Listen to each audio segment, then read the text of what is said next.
Sitting comfortably, then I shall begin. Welcome to story time. Something I've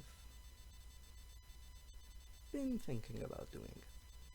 This is all due to a friend of mine who we talk mostly about mythologies. And this story is called The Ogre's Arm.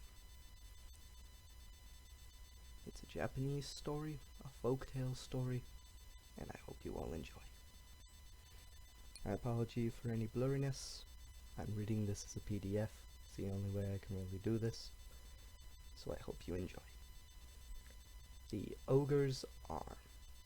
Long, long ago, there dwelt in the mountain Oyama, a race of fierce ogres.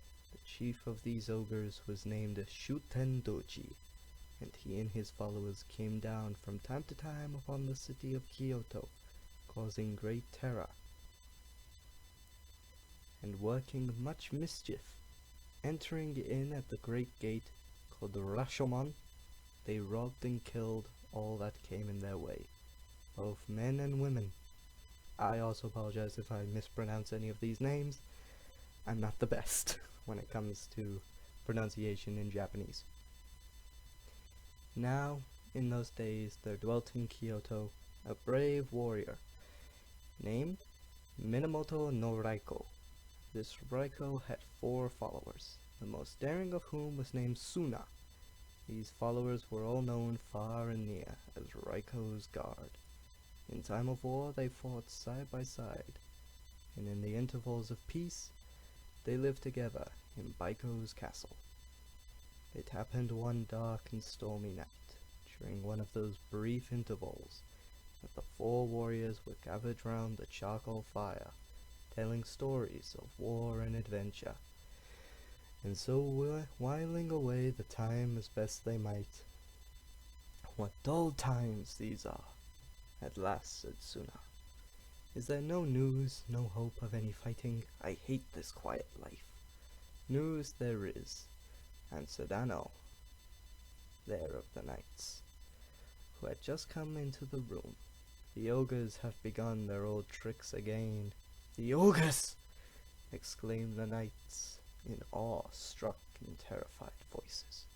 But Tsuna laughed long and loud. Do you really believe such old wives' stories? Cried he. His companions made no reply, but shook their heads. With sad and downcast looks, at last, he who had brought the news looked up and said, Tsuna, since you are so sure that there are no such creatures as ogres, will you go to the Rashomon tonight and watch there alone? Yes, answered Tsuna.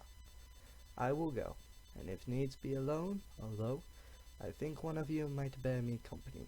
But one and all protested that though fair fight an honourable foe they feared not, yet the ogres they could not and would not face. Then rose up Tsuna, and at once began to prepare for his expedition. How can we be sure that you really go to the Rashomon?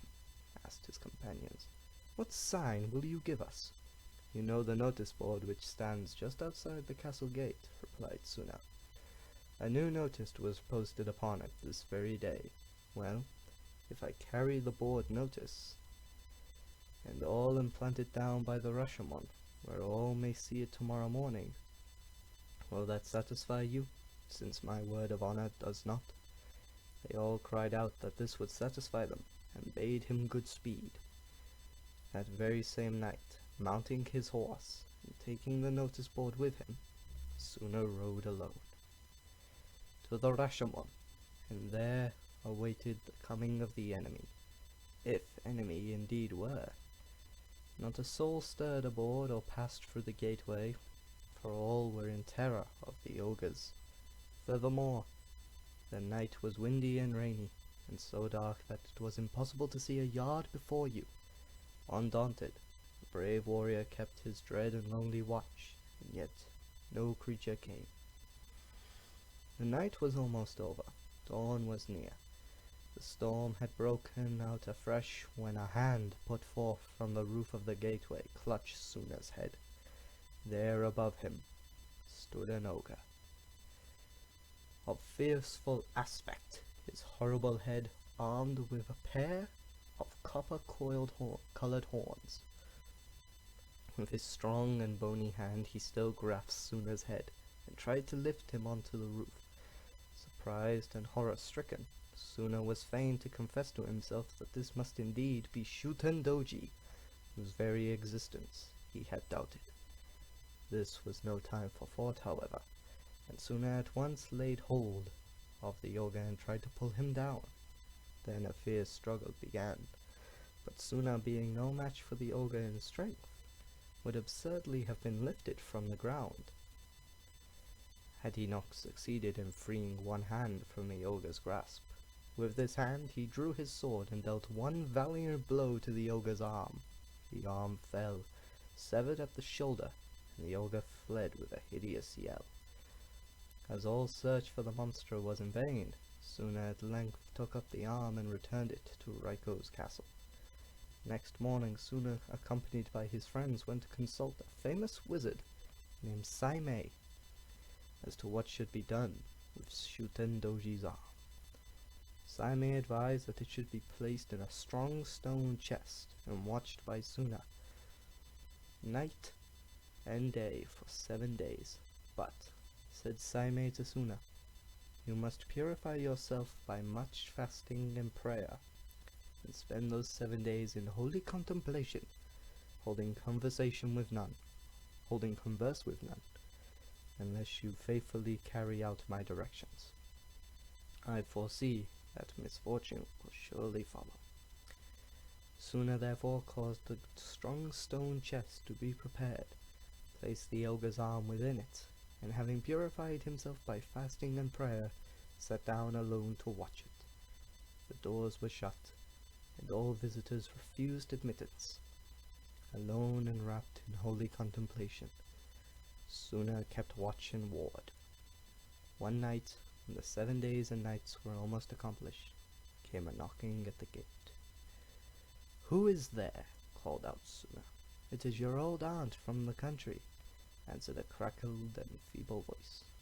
"Play open the door." Tsuna answered, "I am under a vow to hold converse with none until 7 days be past. I cannot open the door even to my aunt." "I know that," returned the voice, "but I have come a long way on purpose to see you. I am footsore and weary. Sure you will not turn me away?" Tsuna still refused for some time, but at last he allowed himself to be persuaded to open the door. "I have heard of your noble exploit," said the old woman as she came in, "and I have come all this long way to tell you how proud I am of my brave nephew. And where is the ogre's arm now?" She continued. When Tsuna had thanked her for her kindness in coming to see him, "The arm is in this stone case," said he. "Is it indeed now? Well, would you believe it? Although I have lived all these years, yet I have never in my life seen such a thing. Let me pray have one little peep at it." "I am sorry," answered Tsuna, "but my vow forbids my opening the case or showing the arm to anyone, even for a moment, until the 7 days are past." At this the old woman burst into bitter tears, refusing to be comforted. Thereupon Tsuna, who was a soft-hearted young warrior, could withstand her no longer. "Just one look, then," said he, and lifted the lid of the chest. The pretended aunt took up the arm and seemed to be gazing at it in a kind of rapture, and suddenly appearing in her true shape, which was none other than that of the ogre, Shutendoji, she shouted, "My arm is my own again," and immediately vanished through a hole in the roof. Tsuna, quickly recovering from his surprise, rushed out, but not a trace of the ogre was to be found.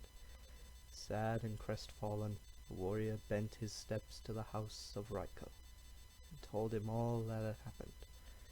Raiko called his followers round him, and they then solemnly vowed they would one day destroy the ogres in their stronghold of Oyama, or perish in the attempt. So ends the story of the Ogre's Arm of Tsuna and Shutendoji. I hope you have all enjoyed. Like, favorite, and subscribe. If you have any other stories for me to read out such as this, feel free to put them in. I can see here the Japanese fairy tale series, of which I believe I shall be reading them out, the Ogre's Arm being number 18, so there's a lot I have to catch up with. But of course the next one, the Ogres of Oyama, if I ever find it, will be the next one in the series. As always, this has been OniOfTaint, and I bid you all good night.